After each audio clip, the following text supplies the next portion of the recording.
Com 10 mil militares, mísseis e blindados, Brasil faz treinamento de guerra.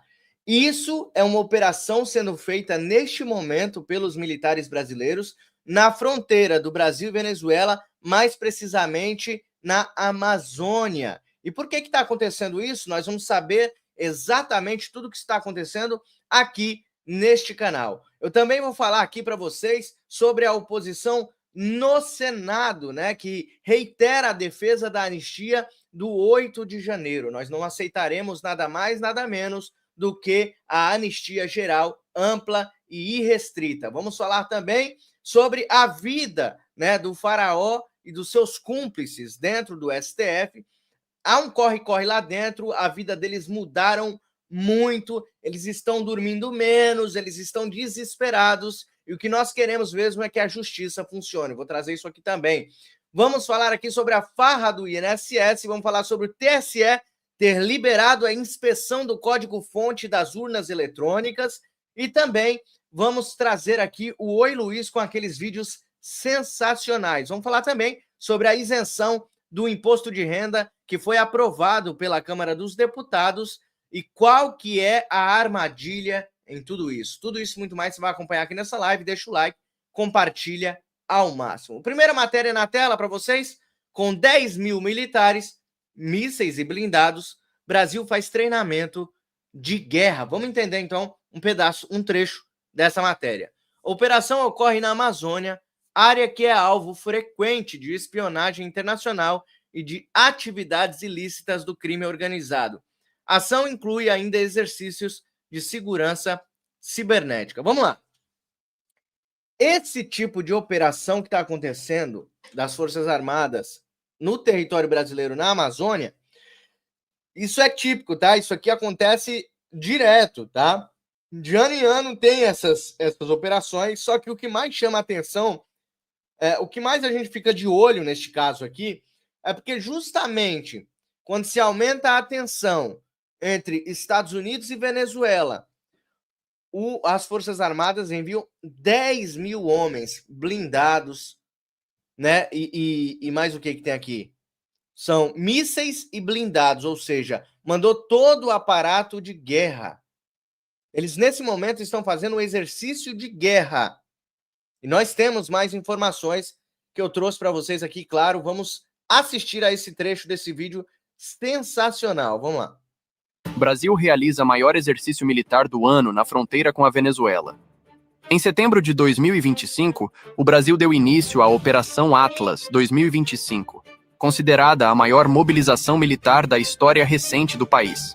O exercício, que reúne cerca de 10 mil militares das Forças Armadas, acontece principalmente no estado de Roraima, região estratégica por sua proximidade com a Venezuela e a Guiana. A operação envolve o Exército, a Marinha e a Aeronáutica, sob coordenação direta do Ministério da Defesa, e se estende até o início de outubro. O objetivo oficial é reforçar a soberania nacional, testar a capacidade logística e operacional das tropas e projetar poder de defesa em uma das áreas mais sensíveis do território brasileiro, a Amazônia.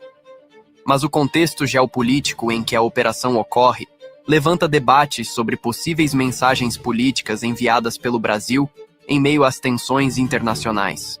A realização da Operação Atlas coincide com um momento de forte instabilidade na América do Sul. A Venezuela, sob o comando de Nicolás Maduro, intensificou nos últimos anos sua retórica sobre a anexação da região de Essequibo, território que corresponde a cerca de 74% da Guiana. A disputa territorial que já foi levada à Corte Internacional de Justiça aumentou a tensão entre Caracas e Georgetown e colocou o Brasil em posição delicada, já que Roraima faz fronteira direta com a Venezuela e está a poucos quilômetros da área em disputa. Além disso, os Estados Unidos ampliaram sua presença militar no Caribe, sob o argumento de combater o tráfico de drogas. Washington enviou navios de guerra e até um submarino nuclear para a região, o que foi denunciado por Maduro como uma ameaça direta à soberania venezuelana. Em resposta, Caracas intensificou seus próprios exercícios militares, incluindo o uso de mísseis de fabricação russa e a mobilização de civis em treinamentos de defesa. Nesse cenário, A movimentação brasileira é vista por analistas como um recado estratégico. O país busca mostrar que está preparado para defender sua soberania e garantir a estabilidade regional, sem se alinhar diretamente a nenhuma potência estrangeira. Estrutura da Operação Atlas 2025. A Operação Atlas foi planejada desde 2024 e dividida em várias fases. Fase inicial. Começou em junho, com o deslocamento de tropas de diferentes regiões do Brasil para o extremo norte do país.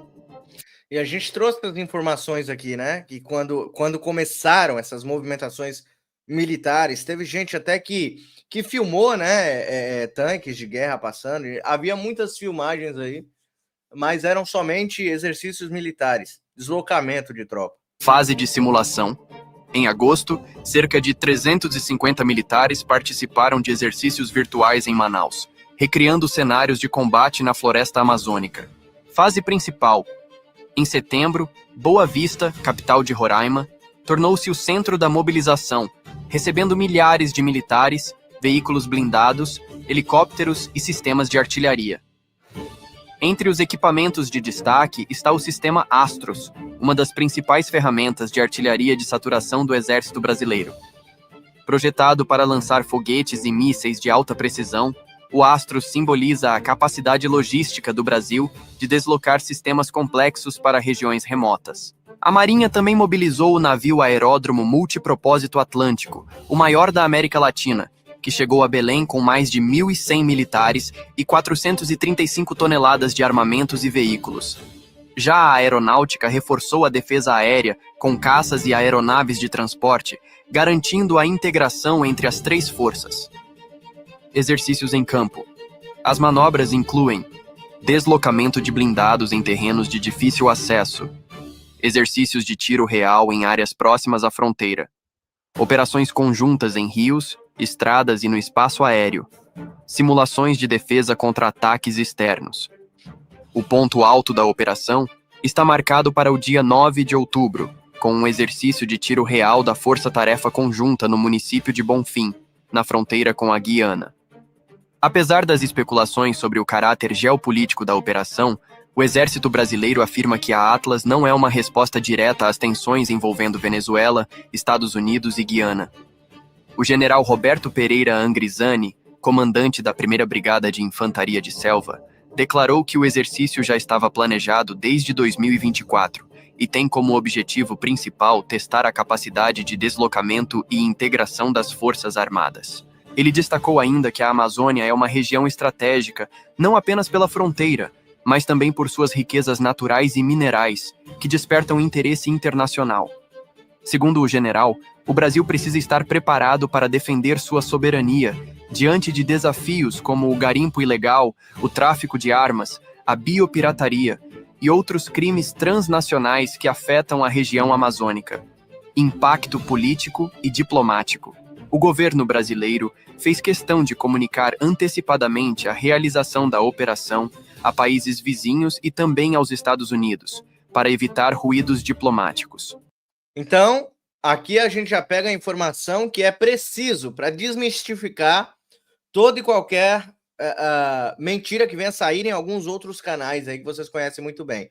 Então, aqui a gente já sabe que o Brasil avisou antecipadamente sobre as operações aos Estados Unidos e também avisou ali aos países vizinhos, né, inclusive a Venezuela, para evitar rumores de que o Brasil estaria se preparando para defender a Venezuela numa possível invasão dos Estados Unidos, não é isso? Então, vamos ver mais informações aí. O Ministério da Defesa enviou mensagens oficiais a Caracas e Washington, reforçando que a manobra não é um gesto hostil, mas sim parte do calendário anual de treinamentos. Ainda assim, a coincidência com a escalada militar norte-americana no Caribe e com os exercícios venezuelanos gera interpretações diversas. Para alguns analistas, o Brasil busca se posicionar como ator independente, capaz de garantir a estabilidade regional sem depender de alianças externas. Como que o Brasil vai conseguir fazer isso se não tem dinheiro nem para combustível de avião? Eu acho, e não sou eu que estou dizendo, O próprio ministro da Defesa, José Múcio, disse não uma, mas 2 ou 3 vezes que o Lula está sucateando o exército brasileiro. Eu não sei nem por que continuam fazendo essas operações. Eles acreditam que pintar o meio-fio vai ajudar o Brasil a se livrar de uma possível invasão, de possíveis inimigos que venham para o Brasil. Então eu trouxe essa notícia para vocês porque realmente está saindo em vários lugares, em vários canais, vai sair essas operações. E vão dizer que as operações é realmente para ajudar a Venezuela. Algumas pessoas começam a ficar desesperadas, porque o Brasil realmente não aguentaria uma guerra. Não suportaria uma guerra. Nessa atual conjuntura do exército brasileiro, das tropas cagadas que nós temos, é difícil, né? A gente pintar, a gente imaginar que o nosso exército pudesse defender a soberania do Brasil, né, pessoal? Bom, vai deixando seu like, compartilha ao máximo aí para chegar ao máximo de pessoas. E sim, nós vamos entrar aqui nas pautas quentes relacionadas ao nosso Congresso. Olha só isso. Oposição no Senado critica PL da dosimetria e articula resistência. Quem assistiu ontem o programa Tamo Junto, nós estávamos ali com o convidado Deuseles Filho, que é combatente aí da linha de frente nos bastidores, né? Aí no Influenciadores do Brasil. E o Deuseles, ele participa muito de audiências públicas, está ali sempre na Câmara dos Deputados, está ali no Senado. E ele disse que tem pessoas lá que estão como líderes da oposição, que são pessoas fracas, né? O caso desses é o Sóstenes Cavalcante, que tudo para ele é pedir desculpa para a esquerda. Tudo para o Sóstenes Cavalcante é pedir perdão, dizer que respeita a esquerda, né? E eles estão tentando fazer com que nós aceitemos a dosimetria, para que eles não precisem mais trabalhar, para eles ficarem sossegados. E a gente já disse, e eu repito, eu aqui nesse canal, e acho que vocês concordam comigo, que nós não aceitaremos nada mais, nada menos do que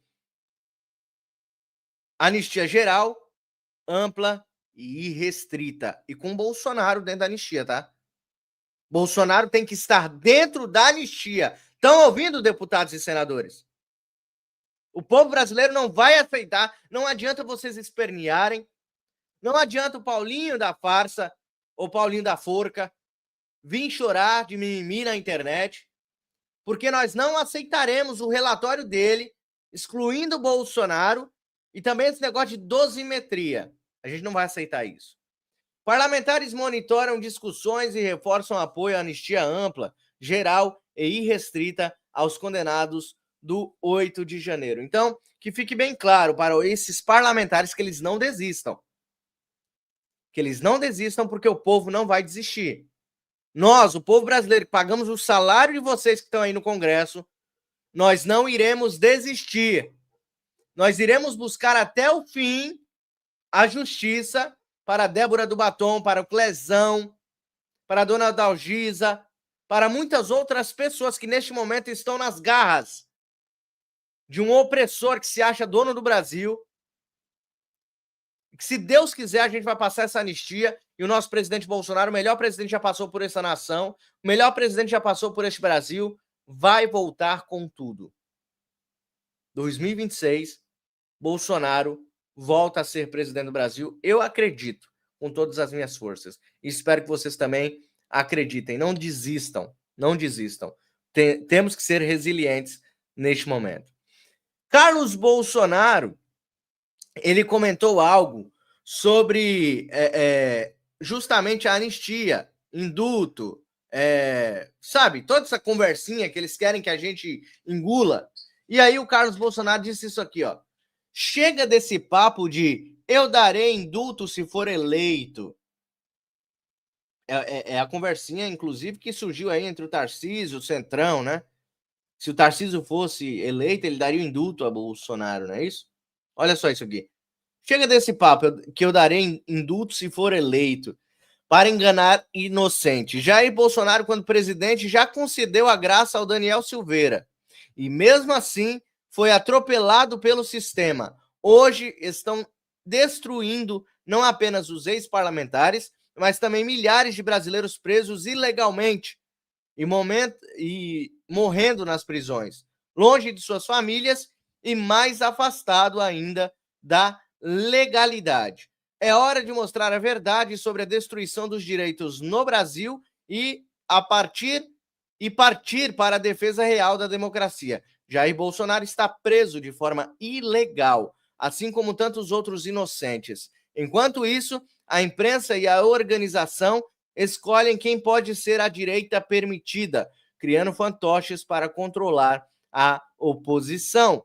Defender a verdade e denunciar os abusos é estar, de fato, ao lado da democracia e da direita. O resto não passa de blá blá blá para enganar e servir ao jogo do sistema. Cobrar firmeza e coerência não é desunião, é exigir que se revele o verdadeiro caráter de quem diz defender o povo, sem conchavos sofisticados que apenas perpetuam a farsa. Terminou aí o nosso querido, nobre Carlos Bolsonaro, que, se Deus quiser, vai ser senador por Santa Catarina, tá? O meu voto já é dele e a gente agradece por ter pessoas como o nosso querido Carlos Bolsonaro, que esteve sempre ao lado do seu pai, é uma das pessoas que são fiéis, né, aos ensinamentos de Olavo e de Bolsonaro e que segue firme e forte na defesa pela democracia. Esses sim defendem a democracia do nosso país. O resto é só enganação. E só engana também os bestas, né? Por falar em enganação e verdades, né? Este canal aqui, eu falo assim sem me achar, tá? Eu não tô me achando neste momento, mas realmente eu filtro muitas coisas que eu trago aqui e trago realmente matérias verídicas e verdadeiras para vocês. Mas para isso, há muito trabalho nos bastidores. Há muitas ameaças também ao meu trabalho. E há muitos travamentos também ao meu trabalho. Então eu conto com a ajuda de todos vocês. Peço para que vocês não saiam enquanto eu estiver dando esse recado e contribua também compartilhando com alguns amigos que queiram participar do nosso sorteio. Esse sorteio eu crio para manter este canal no ar. E você pode fazer isso juntamente me ajudando aqui. Sorteio no dia 4/10, então faltam poucos dias para o sorteio. Você ainda pode participar.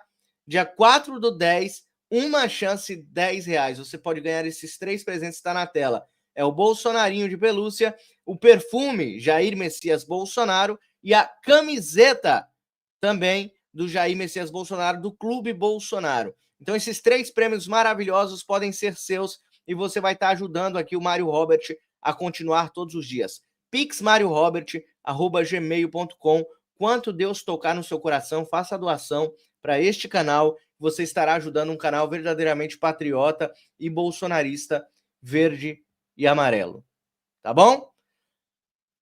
O nosso querido Paulo Figueiredo traz mais informações sobre o desespero. Será que realmente a Lei Magnitsky não está surtindo efeito na vida do faraó e dos seus cúmplices? Vamos acompanhar. Então, sim, a vida de muitas pessoas vem mudando nos últimos tempos e já mudou. E eu quero começar falando do nosso juiz reborn, o Rafael Henrique Janela Tamay Rocha. Se você não se lembra do juiz reborn, quer dizer, do Rafael Tamay Rocha, eu refresco a sua memória. Ele era o juiz auxiliar do violador de direitos humanos Alexandre de Moraes no Supremo Tribunal Federal. Foi ele o responsável pela manutenção da prisão preventiva, por exemplo, do general Braga Neto. Foi ele o responsável por dar ao Exército uma das maiores vergonhas da sua história recente ao vetar o uso de fardas no interrogatório de militares presos dentro de quartéis. Ele era tão importante que a revista Veja o chamou de o braço direito do ministro Alexandre de Moraes. Parece que foi imputado. Pelo seu excepcional trabalho em apoio às graves violações de direitos humanos ocorridas no Brasil, ele ganhou um prêmio internacional, o prêmio da sanção pela revogação do seu visto americano e a sua proibição de entrada nos Estados Unidos. E é claro que depois da sanção de visto, sempre tem aquela meia dúzia, aquelas pessoas, não adianta nada, nada vai mudar, nada importa. Mas a realidade sempre é teimosa e mostrou outra coisa, porque, concomitantemente à sanção americana, o braço direito do Alexandre de Moraes simplesmente decidiu se amputar, né? Talvez por uma coincidência enorme. As sanções saíram na última segunda-feira e na sexta-feira já tinha portaria com o desligamento dele assinada e publicada no Diário Oficial da União. Rápido até, né, para uma pessoa tão importante, né? Não deu tempo nem da gente fazer aqui uma despedida, pôr uma farra legal no escritório, né? Mas não só foi isso, e eu acho que vocês devem comemorar isso. Tá? Eu acho que vocês devem comemorar. Significa que o recado que os americanos deram foi um recado plenamente concebido com essa função. E não foi o último. A função foi garantir que as pessoas que estão aliadas ao sistema saibam que a vez delas também está chegando. Saibam que também vai sobrar para elas. De uma forma ou de outra. De uma forma ou de outra, esse recado vai chegar. E aí eu digo a vocês que não foi só a vida do juiz Riboni que mudou. Eu diria que a vida de pessoas muito próximas ao Alexandre, tipo a esposa dele, Viviane, também mudou. Porque a essa altura do campeonato, você já deve estar careca de saber, Que de gracinha. que a Viviane Bastos de Moraes é sócia do Bastos de Moraes Advogado, que é o escritório milionário da família Moraes, que possui, inclusive, dezenas de ações no Supremo Tribunal Federal. Porém, vocês também sabem que algo muito chato aconteceu com a Viviane. Ela foi sancionada, sob os termos da Lei Magnitsky, com as sanções OFAC, que a gente chama de pena de morte financeira. E como eu já havia antecipado, junto à Viviane foi sancionado também o próprio Bastos de Moraes Advogados. E eu disse que isso também tornaria tanto ela quanto o escritório tóxicos. E dito e feito, o site do Bastos de Moraes, que estava online através do Cloudflare, foi retirado do ar. Afinal, Cloudflare é uma empresa americana e, portanto, está proibida de fazer negócios com Alexandre, Viviane ou com o Bastos de Moraes Advogados. E eu vi nesse ocorrido do final de semana uma certa poesia. Porque, eu não sei se vocês lembram, no ano passado, o Alexandre de Moraes ordenou justamente ao Cloudflare que tirasse o X do Brasil, de todo o Brasil, e agora, um ano depois, é o Cloudflare quem tirou do ar o escritório que banca a vida boa do Alexandre. Então, nem o melhor escritor de suspense podia preparar um roteiro tão delicioso como esse. Né? Mas a Viviane e o Alexandre, obviamente, esperadamente, né, contrataram outro provedor para hospedar o site dele, e isso até funcionou durante uns dias. Porque logo foi derrubado de novo. E, pelo menos, enquanto fazíamos aqui o Paulo Figueiredo Show, ele continuava fora do ar. Vocês podem até verificar aqui, peço até que vocês façam essa verificação e vejam se ele voltou ou se não voltou. Vejam aí, por favor, façam essa... Tá dando algum pau na nossa câmera 2 aqui, não sei porquê. Sem câmera 2, Bruno, hoje. Enfim. Mas vejam para mim, voltou. O pessoal está dizendo aqui que está no ar, voltou. Então, é isso. A vida agora é essa. É o gato e rato. Está hospedado em servidor local. Está hospedado pela Local Web, estão dizendo aqui. Empresa brasileira. Hospedou no Brasil. Agora é isso, né? Agora é chato, que agora vai ter que fazer isso. Eu sempre falo, vai acontecer a mesma coisa com o iPhone. Então, agora vai ficar entrando e saindo, entrando e saindo, entrando e saindo. Mas que coisa, hein, Alexandre? Que coisa, hein, Alexandre? Chato quando isso acontece, né? E você aí, que é cliente do Bastos de Moraes e tem algum tipo de operação ou ligação com os Estados Unidos, cuidado. Porque as empresas que violarem a proibição de fazer negócio com eles também vão pagar um preço alto. Mas para fechar esse... Não para fechar, mas para continuar essa lista das pessoas cujas vidas mudaram, e muito, depois das sanções, a gente tem também ninguém menos do que Luiz Roberto Barroso, que disse tá agora arrependido. Arrependimento é uma coisa bonita. Bota um vídeo aí para eu reagir, Bruno. Quem foi dizer isso bolsonarismo, né? A frase foi... A frase... Eu lembro bem, porque como é a única coisa que eu me 12 anos e 3 meses, é a única coisa que eu verdadeiramente me arrependo. E aí, há muitas razões para isso. Primeiro, que quando eu falei, primeiro eu preciso contextualizar. Foi num congresso da Uni, em que eu aceitei debater regulação de redes sociais, mas quando eu ia começar a falar, o palco foi... O que caceta tá fazendo num congresso da Uni, né? A Uni que é uma organização estudantil política da esquerda, mas continuamos. 30, 40 pessoas de oposição à gestão da Uni, e que atendia pelo sugestivo nome de fagulha revolucionária trotskista. E quando eu comecei a falar, eles começaram a Que gente bacana. bater, soprar corneta, bater bumbo e a gritar para me impedir de falar. Eu me aguardei um pouco, não pararam, aí eu comecei a gritar para ver se as pessoas que estavam querendo, tinha pessoas. E quem estava me impedindo de falar, eram 30, 40 pessoas. Mas aí chegou uma hora que eu desisti, porque era impossível fazer a minha voz prevalecer sobre a gritaria. E foi quando eu falei, para vocês estarem aqui fazendo esse papel, nós derrotamos a ditadura, nós derrotamos a tortura, nós derrotamos a censura, nós derrotamos o bolsonarismo. Esta frase foi infeliz, por algumas razões. A primeira é que deu a impressão que nós era o Supremo, nós era a sociedade brasileira. Isso foi logo depois das eleições, e o presidente não tinha sido eleito. Segundo, porque até o meu modo de ser, eu nunca faço um argumento personalizado, fulanizado. O que nós derrotamos mesmo foi o extremismo, foi uma forma intolerante, agressiva, grosseira de fazer política. Quando você fulaniza, você faz uma generalização ruim. Eu me referia só aos extremistas. Milhões de pessoas votavam no ex-presidente. De modo que foi uma falta de respeito com as pessoas que votaram legitimamente no presidente dizer aquilo. Eu liguei para a minha assessora de comunicação social, que é a Mariana, e falei, Mariana, deu ruim aqui. Eu, na circunstância aqui, cercado, palco cercado, uma coisa bem agressiva, produzi uma frase ruim. Só que estava tanto barulho que eu acho que ninguém ouviu. Só que, não, mas o que aconteceu? Ninguém ouviu. Só que um site de notícias conseguiu, por um processo tecnológico, separar a minha voz do barulho externo. E então, o que ele fez? Tirou o barulho externo, então parecia eu gritando. Nós derrotamos. Porque, evidentemente, sem barulho externo, parece que eu estava fazendo um comício, eu estava só tentando ser ouvido. Foi muito ruim. Entendi. Vocês entenderam, então? O Barroso explicou, não é que ele falou que derrotou o bolsonarismo. Ele não queria gritar daquele jeito, soltando a franga. Aquilo ali foi, né, alguém que fez uma montagem. Quer dizer, então, Barroso, que quando você disse que derrotou o bolsonarismo, acabou dando a impressão de que você estava falando que havia derrotado o bolsonarismo. Entendi. Quando a gente fala as coisas, dá a impressão de que a gente está falando as coisas que a gente fala. Você vê como é que é um negócio curioso? Essa coisa de comunicação, né? Né? Uma coisa curiosa, você falou que derrotou o bolsonarismo, aí as pessoas entenderam que vocês tinham derrotado o bolsonarismo logo depois das eleições. Pois é. Eu imagino que perdeu o Mané também, não a Mola. Foi um mal entendido. Também tenha sido ali, num momento, né? A pressão, eu fico bonito, eu acho bonito esse arrependimento, apesar de parecer um pouco cara de pau. As sanções de vista aos ministros...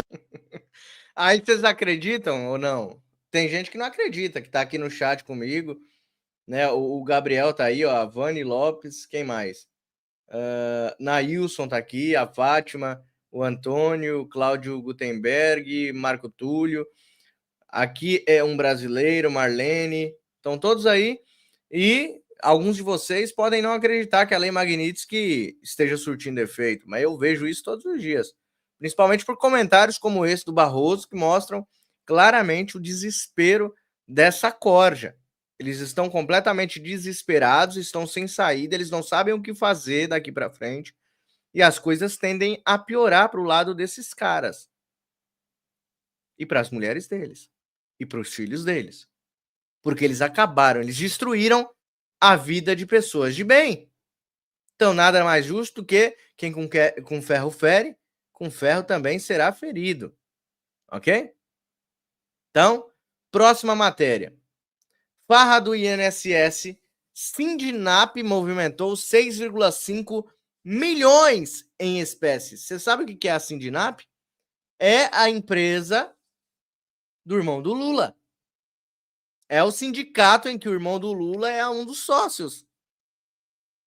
E cadê o irmão do Lula na CPMI, que eu não vi até agora? 6,5 milhões em espécie eles movimentaram. Entre 2021 e 2023, o sindicato teve um aumento no número de filiados de cerca de 170 mil para 420 mil, fazendo falcatrua. Colocando aposentadorias de velhinhos sem o consentimento deles, como se eles fossem filiados ao sindicato. E olha só, acontece justamente entre o governo do irmão dele. É algo assim estarrecedor. Porque em 2021, Bolsonaro ainda era presidente do Brasil. Só que provavelmente isso aqui aconteceu ali no final, quando talvez eles já tinham certeza que o Lula iria voltar ao poder. E aí continuou em 2022 e em 2023. Né? Então, vocês veem a articulação desse desgoverno vagabundo que só rouba as pessoas. Eles não fazem nada mais, nada menos do que só roubar as pessoas, tá? Então tá aqui, ó, o Conselho de Controle de Atividades Financeiras, COAF, encaminhados à Comissão Parlamentar Mista de Inquérito, CPMI do INSS, sugerem que o Sindicato Nacional dos Aposentados, Pensionistas e Idosos da Força Sindical realizou movimentações em espécie no valor de 6,5 milhões entre janeiro de 2019 e junho de 2025. Essas operações financeiras que envolvem depósitos e saques em dinheiro vivo fazem parte de um total de 1,2 bilhão movimentado pela entidade no período analisado. Pessoal, vocês podem ter certeza que se na época de Bolsonaro, que Bolsonaro estava como presidente da República, que essas movimentações teriam se iniciado, quer dizer, a COAF mandou esse documento, tem que averiguar também essas datas, tá? Se o Bolsonaro soubesse de alguma movimentação irregular em sindicatos sobre aposentados, vocês poderiam ter certeza que o Bolsonaro iria para cima. Inclusive, o Bolsonaro criou uma lei e o PT derrubou, tá? Para proteger os aposentados. Então, parece que nós estivemos sempre do lado certo da força, não é isso? Do lado do presidente mais honesto que já passou por essa nação, correto? TSE libera inspeção dos códigos-fontes das urnas eletrônicas. Instituições têm até agosto de 2026 para auditar os sistemas usados nas eleições.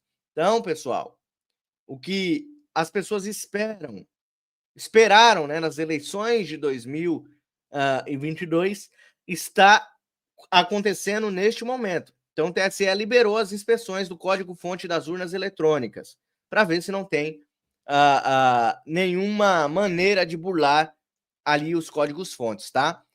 Vamos entender? Os códigos-fontes são o conjunto de instruções que compõem o sistema das urnas. Segundo o TSE, eles garantem a segurança do processo de votação com a liberação. Interessados devem comunicar formalmente o tribunal e indicar os técnicos responsáveis pela análise. A Corte também exige que as entidades informem o tempo que os auditores permanecerão no tribunal. Aí agora que vem a parte mais difícil. Porque os interessados podem indicar os auditores. Podem indicar as pessoas que irão analisar o código-fonte das urnas. Porém, a gente não sabe qual que será ali a conversa depois nos bastidores com os auditores. É isso que é preocupante. Muitas pessoas estão até hoje em busca do código-fonte. Ah, cadê os códigos-fontes? Tá aí, tá liberado. Você pode inspecionar. O problema é se eles vão liberar os auditores que forem indicados e se eles liberarem os auditores e conversar com esses auditores. Vocês estão entendendo o que eu estou dizendo, né? Eu não posso falar claramente o que eu estou pensando aqui. Mas isso pode acontecer. TSE lança licitação para manter urnas de 2013 e 2015. Além de inspeção dos sistemas, o TSE pretende investir cerca de 20 milhões de reais em manutenção de urnas eletrônicas fabricadas em 2013 e 2015. Na última segunda-feira, de 29, o tribunal lançou uma licitação para contratar a empresa responsável pela conservação dos equipamentos. Destes modelos, cerca de 124 mil urnas devem passar por serviço de manutenção de hardware.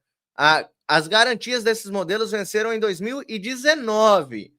O tribunal quer evitar falhas técnicas durante preparação e a carga das urnas eletrônicas, referendos, plebiscitos e outros eventos oficiais. Rapaz, eu tô imaginando aqui, venceu em 2019, né? Essas urnas venceram, o prazo delas de validade, as garantias, venceram em 2019.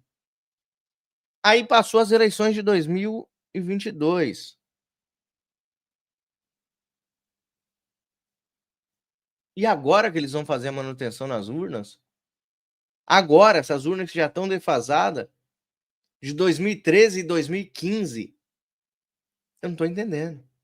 Estou procurando entender, eu estou procurando um raciocínio aqui que eu consiga entender o que está acontecendo aqui.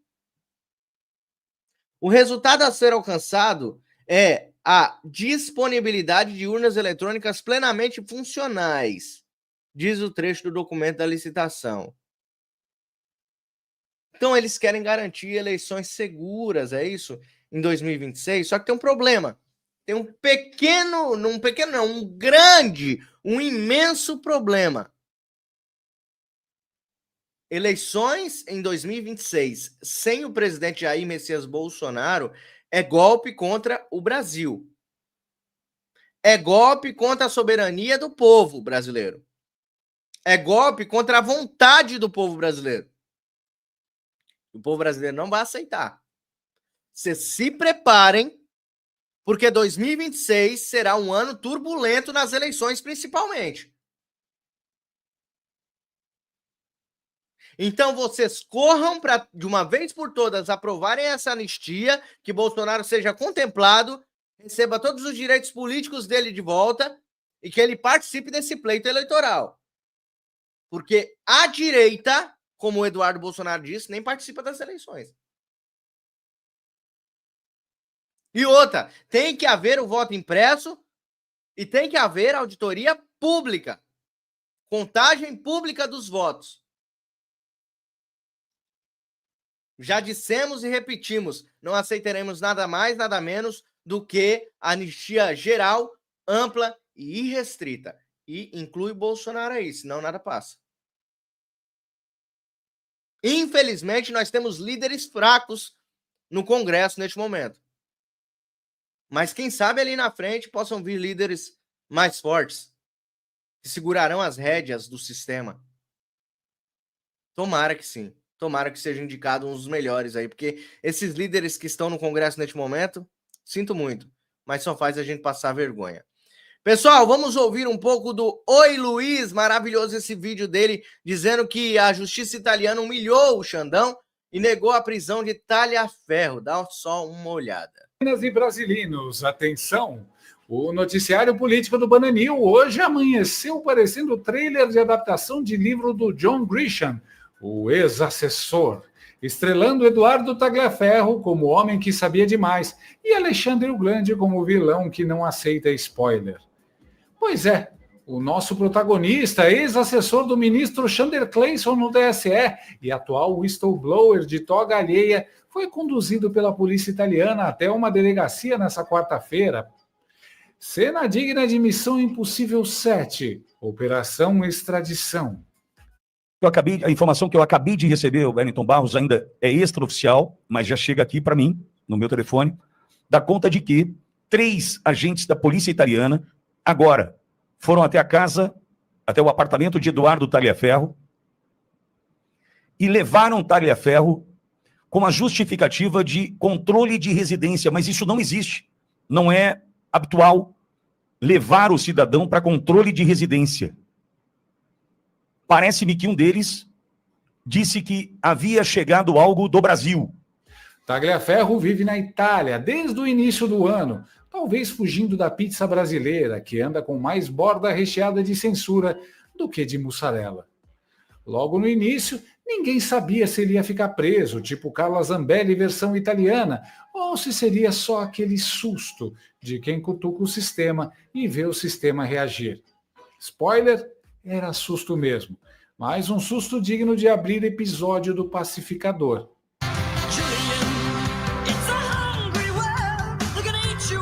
A revista Oeste confirmou com o advogado de Tagliaferro, Eduardo Kuntz, sim, ele mesmo, o advogado com nome de vilão alemão de filme da Marvel, que o perito foi levado à delegacia pela manhã. Outras fontes disseram que o motivo era um processo de extradição. Ou seja, o Brasil de Chanderleia pedindo para a Itália entregar um cara que denunciou Chanderleia. É tipo o ex-namorado abusivo da moça ligando para o atual namorado e falando: Devolve minha ex-namorada aí, que ela falou mal de mim no Twitter. Mas calma, depois de prestar depoimento, Tagliaferro foi liberado. Recebeu notificação de permanência domiciliar e está proibido de deixar o município onde mora. Aquela prisão leve, tipo tornozeleira gourmet. Você fica em casa, mas pode pedir delivery. Pessoal, boa tarde, tudo bem? Agradeço a todos pela preocupação, recebi diversos telefonemas, minha esposa também. Foi só um procedimento de informação, não fui preso, estou em casa, de boa, e vamos continuar lutando contra esse criminoso chamado Alexandre de Moraes. As primeiras informações eram vagas, parecia roteiro de O Dossiê Pelicano, mas o enredo começou a clarear. O ex-assessor do Tribunal Stalinista Eleitoral, o TSE, estava sendo comunicado oficialmente sobre a medida cautelar que o impede de deixar a cidade. O motivo? Segundo o Procurador-Geral da República e sósia do Cocada, Paulo Gonet, ele teria cometido crimes como violação de sigilo funcional, coação no curso do processo, obstrução de investigação e tentativa de abolição violenta do Estado Democrático de Direito. Ou seja, ele contou o que viu dentro do gabinete paralelo do Chandenilson.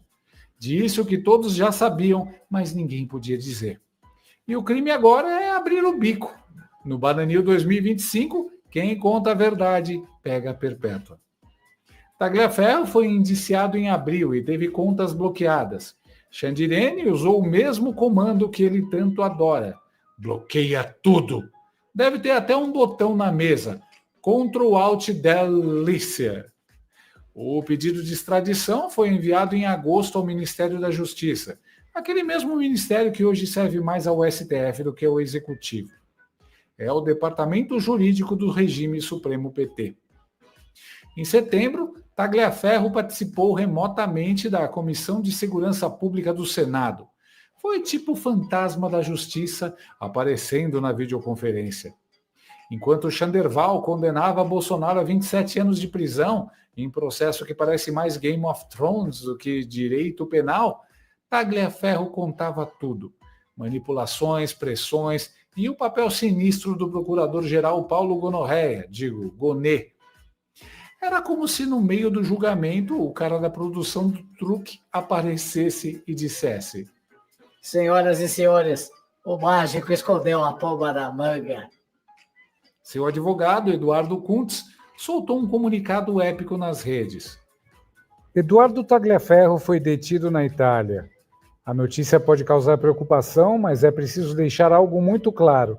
As provas que ele reuniu estão seguras e intocáveis. Desde o início, Eduardo sabia dos riscos que corria. Ele mesmo já havia alertado que se um dia tentassem calá-lo, outros dariam continuidade ao seu trabalho, que garantiriam que nada fosse escondido. Ou seja, o cara montou uma bomba de informação. E se o STF apertar demais, vem aí o maior vazamento judicial da história. É isso, é esse o risco que eles correm. Tá? Ontem saiu na CNN dizendo que essa possível prisão, essa detenção do Tagliaferro seria um golpe de mestre na oposição contra o STF. Né? Um golpe de mestre contra nós. Porque ele ia ficar com medo e ia começar a se calar. De jeito nenhum, Tagliaferro prometeu que vai entregar absolutamente tudo. Perdeu, mané, não amola. Perdeu. Tá? Ontem, a Câmara dos Deputados aprovou a isenção de imposto de renda para pessoas que ganham até R$5.000 por mês. O que acontece agora? Projeto aprovado por deputados federais nesta quarta-feira foi apresentada pelo governo Lula. Você sabe que aqui, nada que vem de lá é bom, né? Se essa lei fosse aprovada num governo Bolsonaro, enviada pelo governo Bolsonaro, você poderia até esperar uma coisa boa, sim. Mas pelo Lula, alguma armadilha tem nisso aqui. Vai isentar até R$5.000, quem ganha até R$5.000. Mas e aí? O que vem depois? Quais são os impostos para cobrir esse imposto? E a lavagem que vai ter no Brasil? Vai ser uma lavagem do caramba, bicho. O que acontece agora, né? Agora, senadores vão avaliar e votar o texto. Agora vai para o Senado, tá? A Câmara dos Deputados aprovou. E agora vai para o Senado. Isso aqui é politicagem que chama, né? Politicagem pura e barata. Mas alguma coisa tem através dessa isenção aí. Bom, aquela ajudinha básica que eu preciso de vocês, me dá essa força, me dá essa moral. Participe e ajude o canal. Uma chance, R$10. Tem gente que manda R$50. São 5 chances na roleta. Dia 4, agora eu vou rodar a roleta aqui ao vivo com vocês. pixmariorobert@gmail.com é aqui o nosso Pix, tá? Do canal. É o nosso e-mail. pixmariorobert@gmail.com. Deixa eu ver quem entrou aqui na nossa promoção durante a live. Deixa eu ver quem ajudou o Mário Robert durante a live. Minhas lives estão muito escassas, caiu muita audiência, muito mesmo. Eu peço para vocês também compartilharem, tá? Jesus tem sustentado, me sustentado com saúde e a este canal. E vocês também têm ajudado pra caramba. Como vocês têm me ajudado, viu? Olha, tem gente que entrou hoje às 9 da manhã, porque assistiram a live provavelmente gravada. Mandou aqui um nomezinho para o sorteio, foi o Jeremias René. Através dessa live, ninguém ainda entrou, tá? Se você estiver assistindo depois gravada a live e entrar, sim, o seu nome chegará aqui e ficará registrado automaticamente no nosso sorteio que a gente vai fazer aqui no dia 4 próximo. Faltam 2 dias, né? Dia 4/10, eu vou fazer um sorteio aqui ao vivo na live de meio-dia e meio, tá bom? Conto com todos vocês. Que Deus abençoe grandemente a sua vida, a sua família, a nossa nação, todos aqueles que lutam e continuam lutando por um Brasil melhor. Um beijão a todos vocês. Até a próxima. Tchau, tchau.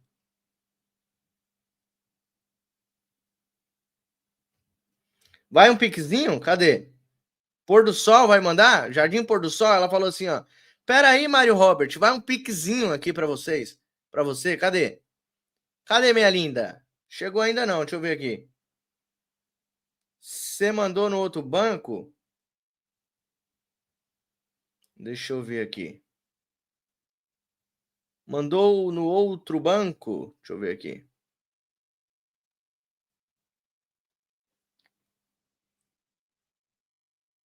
Deixa eu ver.